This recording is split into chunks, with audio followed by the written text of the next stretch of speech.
On today's episode, we are bringing you 5 essential tips for conducting a successful job interview with Professor J.R. Keller from Cornell's ILR School. Who among us has formal training on how to actually run an interview? Turns out, not too many of us. That's why this episode is so critical. You're going to learn how to reduce anxiety among all parties, make better use of everyone's time, develop and prepare quality targeted prompts and questions, ensure consistency across interviews in your entire hiring process, and most importantly, you'll learn how to develop an evaluation plan that works for everybody and gets real results. So be sure to check out the episode notes for the details on J.R. Keller's Diversity, Equity, and Inclusion online Cornell certificate program. Here's my conversation with J.R. Keller. So J.R., let's set the table a little bit. Not everyone is familiar with your work. Sure. You work at Cornell's ILR School. You've been researching and working with companies to understand the way they do business. This is human resource stuff, generally speaking. And you also kind of study very closely how organizations do hiring. So tell me a little bit about your work. You do some research in addition to some consultation kind of work with a lot of the organizations that you work with at Cornell. Yeah, like you said, I've spent the past decade and a half really studying hiring in one way or another. I think it's the most exciting thing to study, in part because it has such important implications for organizations and workers, right? If you make a good hire, it's going to be great for the organization, and it's going to be great for the individual who moves into a job where they're going to be able to succeed.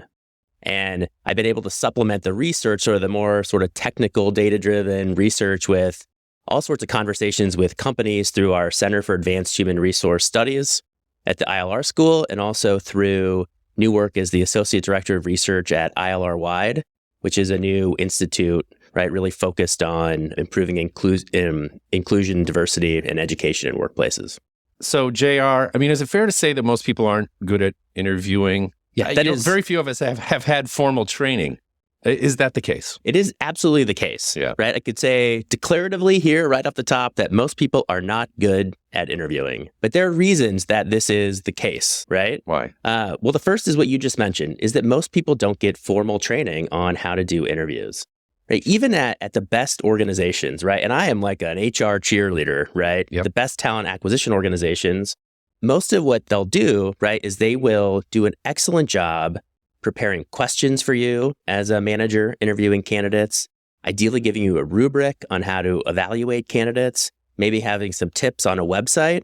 But very few organizations actually pull individuals who are going to conduct interviews into a classroom or a Zoom meeting and say, here's the whole aspect of the interview process to create a great candidate experience, to ask really good questions, to engage in constructive dialogue, and to evaluate candidates. And so just nobody gets it.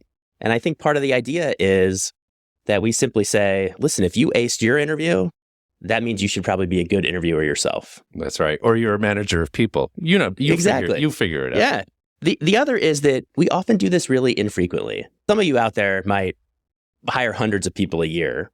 I think more of you are in a position where I am, where I may not even be directly involved in making particular hiring decisions, but I get asked to interview our faculty candidates when they come in. But we do that once a year, and I maybe interview 4 or 5 candidates. And so, I'm not really getting consistent feedback or practice as I go along. And so it's something that's much harder to get good at, right, without constant practice and feedback. Can you tell me about this MIT Sloan Program study? There's some of the findings in here. I think this is fascinating. So there's this great study that a group of researchers published in October 2020 in the MIT Sloan Management Review. And it was this question of like, do you know who your best interviewers are? And how much better are they than the other interviewers in your organization, right? And I want to share a couple of data on this, is that they looked at what they really cared about, a bunch of different metrics, but the big one was the good hire rate, which is this idea of what percentage of the individuals that got hired after interviewing with that candidate did well in their job, right? So just define good in general. Turns out that the worst interviewers, right, only 33% of the candidates that they recommended did well in their job. It's pretty low. 1/3. Pretty low. Only 1/3. Yep. Average interviewers were at 39%. But the best interviewers, you're probably expecting a huge number, it's only 44% had a sort of a success rate in their hiring. And so this is the best interviewers in a company where these managers were interviewing lots of candidates all the time, still only got it right 44% of the time. Lots of reasons. We'll go through those tips. Let's open with tip number 1, reducing anxiety. Interviews can be tense. They can be uncomfortable sometimes for both the interviewer, the interviewee, the air can be really thick in that room, right? So how do people learn to conduct interviews? You talked about perhaps there could be a shortcoming in HR training for this kind of thing. What can we learn about how to do interviews and do them better? Part of it is just ideally, if you have a chance to do that more frequently, the nerves you get used to having this conversation. Part of the reason that it's nerve-wracking from a manager perspective, right, is that it's not a typical workday workplace conversation, right? It's something where all of a sudden I am, right, in the position where I have to evaluate somebody, right? And think about, I think sometimes we think about the consequences of that is I'm sitting interviewing somebody and my feelings about how I evaluate that candidate impact maybe if they're going to get that job, what their career is going to look like. Are they going to be able to pay their mortgage? I mean, you could spiral, right, in your head and you feel like I am not good enough, right, to be responsible for this level of a decision. Mm-hmm. So there's that part, right, sort of reducing our own anxiety. But the big piece that we could do to be a better interviewer is to reduce anxiety for the candidates, right? So there's data out there that asks what makes people the most nervous, right? Like what situations, right? It turns out that 29% of people in the most recent study I could find on this said that a job interview was the thing that made them the most nervous, right? More than a first date, more than going to a dentist, and just behind public speaking in general. Right. Well, you cite some literature. The Horstman quote, I think, is a useful one here as far as surprising candidates, managing expectations for the interview itself. Yes, exactly. Right. So part of the thing is you want to think about what do you want to get out of this interview? And I think the obvious answer is we want to make a good hiring decision, right? But really closely related to that, and something that I think we often gets overlooked, is we want to deliver an exceptional candidate experience. If we make that experience for the candidate well, it's also going to give us the information we need to help, right, make a better hiring decision. And one way is to reduce the anxiety, because what the data shows is that if you reduce candidate anxiety, if they come into that interview prepared to speak confidently about their skills, knowledge, and abilities, they're going to perform better in the interview, right? They're going to come away happier, which means they're more likely to accept the job if you give them an offer. And even if you don't, they're more likely to reapply or tell their friends that they should apply. Most importantly, it's going to give you a better feel for their skills, right? And we were talking beforehand about this really cool study that a group of researchers at North Carolina State conducted in collaboration with Microsoft. And they identified 48 computer science undergrad and graduate students, right? And divided them into two groups of technical interviews. One group followed the typical technical interview protocol, which is giving the candidate a problem to solve on a whiteboard while an interviewer sat in the room watching them do it. The other were given the problem, the interviewer left the room, and then came back afterwards and talked through it, right? The candidates who came up with better solutions, like more effective solutions and those that demanded fewer computing resources, were by far those candidates who did not have the interviewer sitting in the room. And the conclusion from this study, which I think anybody listening to this will make sense, is what they were evaluating when somebody was in the room was really a candidate's ability to respond to pressure. When the interviewer was not in the room, it was, we're actually getting a good sense of their technical skills and abilities.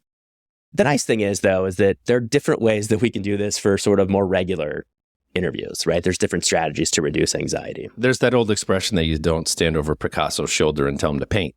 I couldn't have said it better. Yes, exactly. So what are some ways to reduce anxiety as far as dispositionally or environment? What are some tips for reducing anxiety? So I think actionable stuff. The big thing to note is this actually starts well before the interview. And it's all about clear communication ahead of time. And so some of these things are basic and some might be a little more provocative. So some of the basic things are who is going to participate in the interview and sending people a list, right, of those people in advance so they can look them up on LinkedIn or look them up on the company website and have a chance to feel confident about the company and the people they're going to talk to. You want to let them know how long the interview or interviews are going to be and what the schedule for the day is going to be, right? How and where will the interview take place? Is it going to be, if it's on Zoom or some other platform, is it going to be recorded? Just so that nothing is a surprise. Are there going to be one interview or is it going to be a panel interview? I think where companies are really going and what really encourages me is actually going a little step farther and saying, here are the types of questions we're going to ask on this interview. And here's why we do it this way. Some companies are going so far as to give candidates at least a subset of the interview questions in advance so that they can help prepare their answers, right? And think about the examples they want to share to really showcase the skills and abilities they feel like they have to do the job. Yeah, there can't be any advantage to having any of the process be mysterious to a candidate. You know what I mean? Yeah, exactly.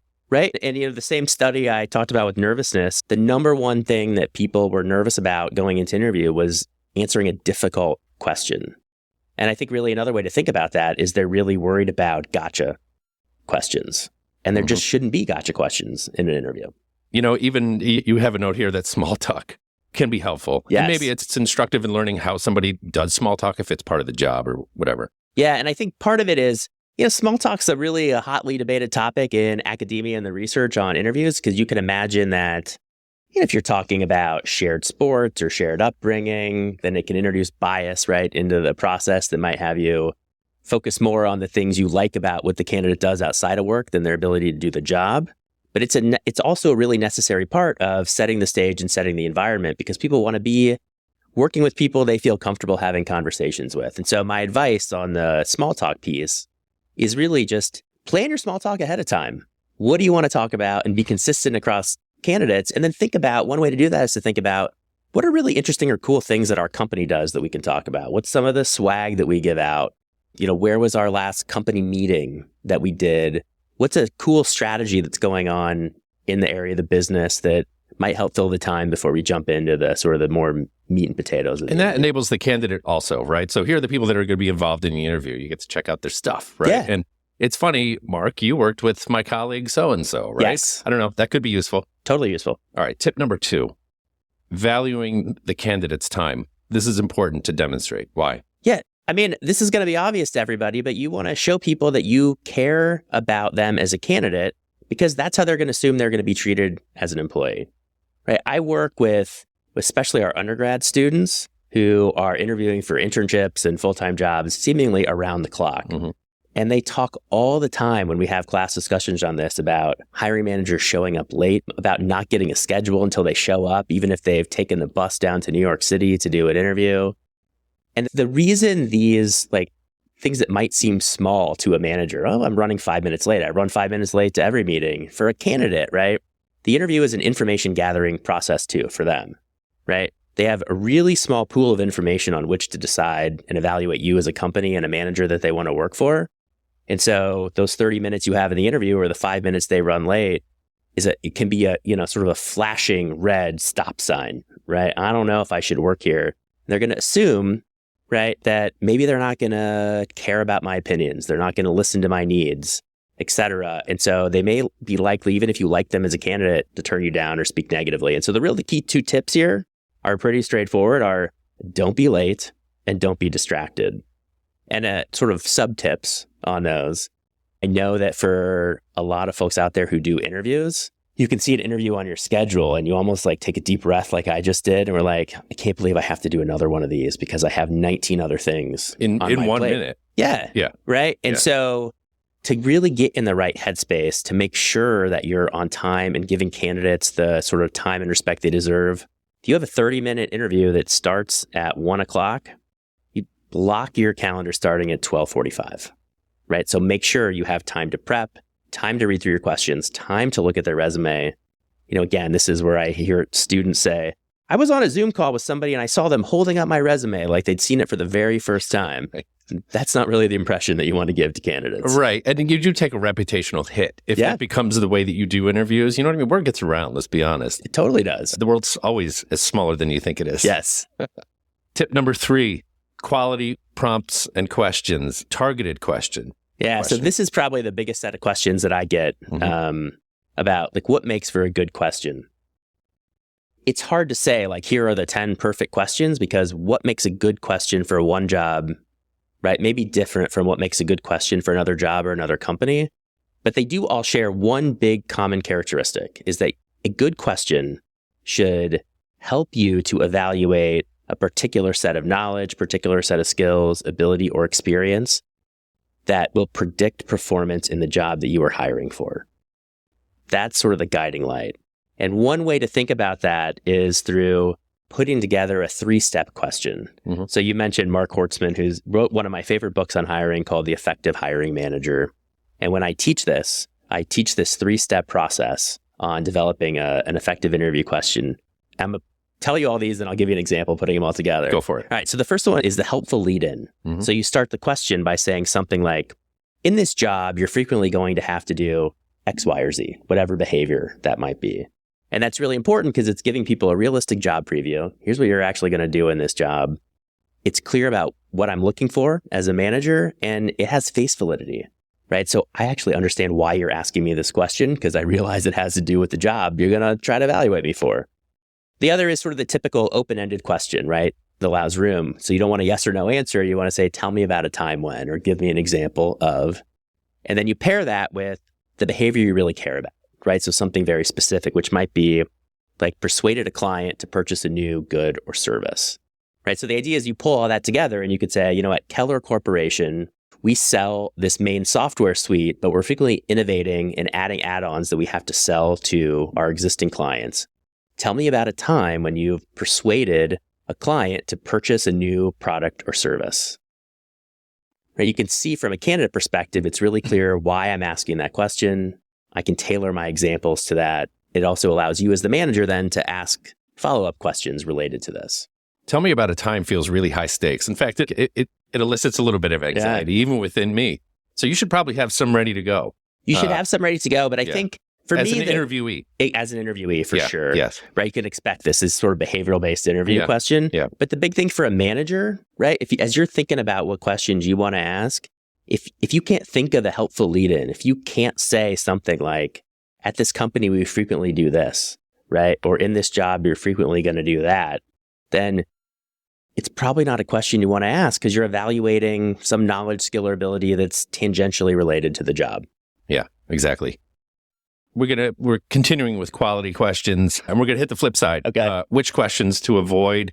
You must have the master list of terrible interview questions that you should avoid at all costs. Give us some examples. Yeah, we could do a comedy podcast on bad interview questions. Right. I'm sure everybody who is listening or watching this can come up with at least one bad interview question. We've probably all asked them or had to answer them.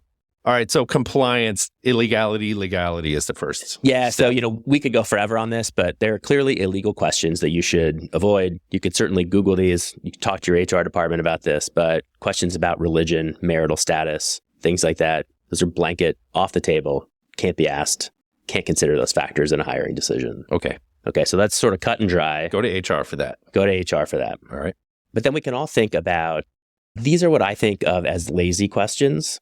Hopefully not everybody disagrees with me, but questions that everybody's gotten at some point or another. One of these is like, what's your greatest weakness? I care too much. Okay. Well, this is the thing. I never say no. This is the thing about that question is, what is it? Everybody knows that it's coming. There's probably 75 LinkedIn posts that say, here's how to construct an answer for this, right? And so there's a formula. It's, I have a weakness that's only tangentially related to this job, but I've already been working on it in this really cool way. And so it's not actually going to give you, right, any insight into helping. It's a canned response. Genuine insight. Yeah. Nope. So basically all you're evaluating is, did somebody really prepare well for this interview? And the other is this question of like, where do you want to be in 5 years? I asked you before the show, why was that such a terrible question? I thought, I don't know. Yeah. You tell me. Who the heck knows where they want to be in 5 years, I know, let alone 1 year? Part of this is if you're thinking about in your organization, the jobs somebody might want to have probably aren't going to be there in 5 years. Yeah. Right? So you could think more. You can't ask a version of this question that's useful because you might want to get at what skills or abilities does somebody want to develop over time? What experiences haven't they had that they want to get? So it could be, what are you looking forward to learning, right? If we were to hire for this job, what would you really like to learn or how would you like to stretch yourself over the next year or two? That's a much more effective way of asking that question. What about, why do you find this job attractive? Why are you applying to this? That is a great question. Yeah. You should ask that in some way or another. And if candidates can't answer that, they're not a good candidate for that job. Perfect. I'm glad I asked. Brain teasers. I haven't bumped into too many of these, but you have. Oh, man. So, before I got into academia, I was a career counselor for a little over 4 years. So I spent a bunch of time helping candidates prepare for questions, but also working with hiring managers who are coming in to interview students. And I'll just give you an example of this that I'll just never forget. There was a partner at a regional accounting firm that hired a ton of accounting grads from the program I helped to advise. And he insisted on personally interviewing every finalist candidate. Right? These are like sort of outgoing college seniors. And he asked every student, if you were part of a hamburger, what part would you be? I was getting ready to say the pickles, but you said no go. So I love asking that. There's so many good answers, right? I want to be the special sauce because I add some flavor. I want to be the tomato because, well, whatever, right? But I want to be the bun because I hold it all together. No. But if you didn't say the meat, because you're not a hamburger without the meat, he wouldn't hire them. Great. But there was that question, didn't predict performance in that job at all. And back when I was originally interviewing coming out of college, Google had really just sort of landed on the map, and they were really the company that sort of made brain teasers popular. Laszlo Bock, who was the senior vice president for people at Google for a long period of time, wrote about this in his book, that he went back and analyzed the data on these brain teasers. And I just want to read you this quote. His conclusion was, brain teasers are a complete waste of time. They don't predict anything. They serve primarily to make the interviewer feel smart. Oof. And then I have a friend at the Bowling Green State University, Scott Highhouse, who does this amazing work studying the interview process. And he found that the only thing correlated with brain teasers was the level of narcissism and sadism among the managers asking those questions. Yeah. So don't ask those. You're not going to be perceived well, and they're not going to give you any great information. Thank you, JR, and our friends at Bowling Green. Exactly. All right. Tip number 4, consistency. Why is it important to ensure consistency, like in your approach style, the actual questions that you're going to ask a stable of candidates? Obviously for fairness, equity, right? That kind of thing. But not everybody's the same, right? Yeah. So can you go into the difference in an interview with external versus internal candidates? I don't know. Sure. Where we know the most in academia, or 50 years of studying interviewing, is that the best predictor of performance in the interview setting is what we call a structured interview. And what a structured interview means is that you have a list of questions that you're going to ask the candidate prepared in advance, that those questions tie to knowledge, skills, and abilities related to the job, and that you ask all the candidates you interview for that job the same set of questions, right? We know that works. Lots of reasons. Managers don't like to do it. It feels boring. It feels like I'm being told what to do. I have gut feeling for how to do it. But the reason that is so effective and so important, right, is because you are collecting job relevant information about each of the candidates you're interviewing so you can make apples to apples comparisons when it comes time to decide who you want to hire. Right, because you can imagine, candidate A really cracked us up and that was a lot of fun. Candidate B was all business. It's because you asked them different sets of questions. Exactly. Now, I want to note, right, that doesn't mean that you have to be super robotic as a manager. We talked about before with these open-ended questions that tell me about a time, you can do what we call sort of probing and steering, and you can ask follow-up questions. You do want to get a sense of the unique attributes of each candidate. You just also want to make sure that they can do the job. And so the analogy that I like to use is if you think about a set of interviews as driving along the highway, right? You spend most of your time in the center lane, but you can drift to the left or drift to the right, but you kind of want to come back. What you don't want to do is stay sort of along the highway for most candidates and then go on an off-ramp for another candidate, because then when it comes time to sit down, we can't really compare them. I had a question for you, which is it advisable at all to play to individuals, the perceived styles of talking, of interviewing, of just simply behaving? I had asked you that. I wasn't sure about the question, but you had a really good answer. No, I think it's a great, part of what you're doing when you're interviewing candidates is you're also giving them a sense of the company and the people that they would work with. So what you don't want to do in the interview process is strip out the individual and personality of the managers. So the key isn't that every manager has to act like a robot and ask the exact same question in the exact same tone and tell you have 2 minutes for a response. If that's the approach you want to go, you can just use HireVue or some other pre-recorded video interviewing software. So the only thing you want to do is you want to let each individual manager make sure that when they're interviewing the set of candidates, they're asking similar questions in similar ways, right? So you can have variety across interviewers, but within the candidates, each candidate with each manager should have a pretty similar experience. Good. Very useful. All right. We're on to tip 5, the evaluation plan. Key part. What do we need to think about? The interviews have culminated. We've got a good set of candidates. What's the workable evaluation plan? How do you think about it? Because a lot of times it's done informally. Yeah. So I think there are two real key things I think can help with this piece. One is have an evaluation plan, specifically some sort of a rubric prepared ahead of time. When you've interviewed somebody, what am I actually evaluating them on? How am I going to score them? How am I going to have notes and data that's going to allow me to help compare candidates when it comes time to make a final decision? That's where HR can be a really valuable partner for that, or you can work together as sort of an interview committee to develop that set of criteria. The other thing is to do those ratings individually as soon as the interview's over, right? So this idea is, we talked a little bit about before. I said, book 15 minutes before the interview so you're in the right headspace and you're not late. I'd also book 15 minutes after to sit down, write down examples, write down your takeaways, complete the rubric right away.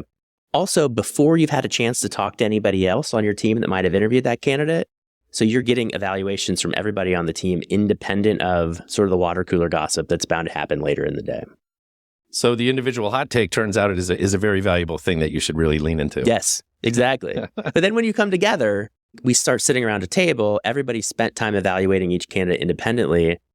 They're less likely to be affected by somebody coming in and say, right, I interviewed Chris. He's absolutely amazing. I had a really great time. He'd be a good teammate.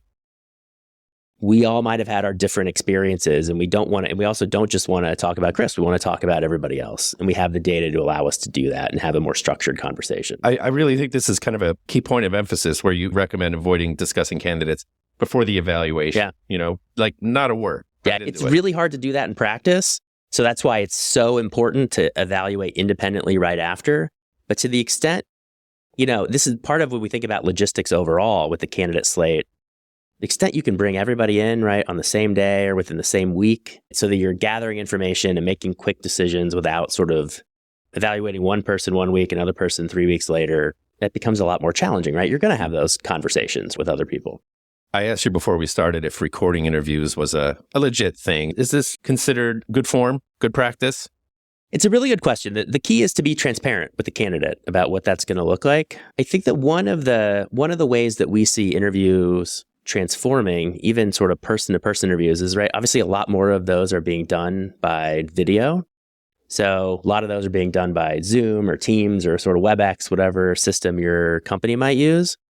But there's also vendors offering some really cool technologies. So we have an alum, Benjamin Sesser, who founded this really cool company called BrightHire.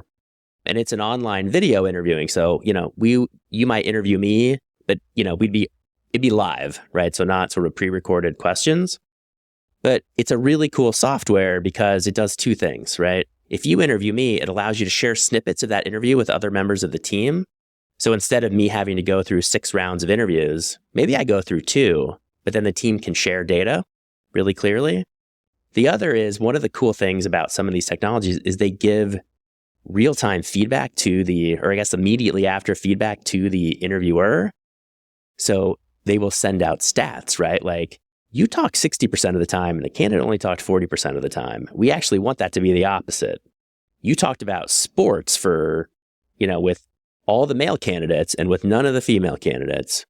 These are really valuable insights to think about what we're doing well that's working, what we're doing well that's not so working, and how individually and as an organization we can improve how we interview candidates. And there are powerful AI-assisted plugins and things like that we can use. Well, and what else can you do? There's lots of tools out there, but one of the things that really struck me about BrightHire that's really cool is the AI plugin in terms of sort of transcribing candidate responses so that I can actually focus on you when we're having a conversation and not be worried about writing down furiously notes to remember later, because the AI is doing that for me. So little things like that are very cool. Yeah, good. I want to touch back on this hiring internal versus external candidates. As I mentioned, there's a companion podcast to this that we'll share with the viewers, those who are digging my conversation here with JR.